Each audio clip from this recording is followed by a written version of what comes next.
وإذا سألك عبادي عني فإني قريب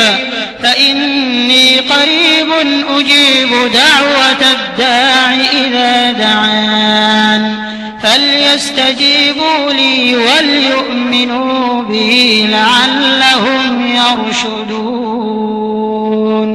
أحل لكم ليلة الصيام الرفث إلى نسائكم هن لباس لكم وأنتم لباس لهن علم الله أنكم كنتم تختانون أنفسكم فتاب عليكم وعفى عنكم فالآن باشروهن وابتغوا ما كتب الله لكم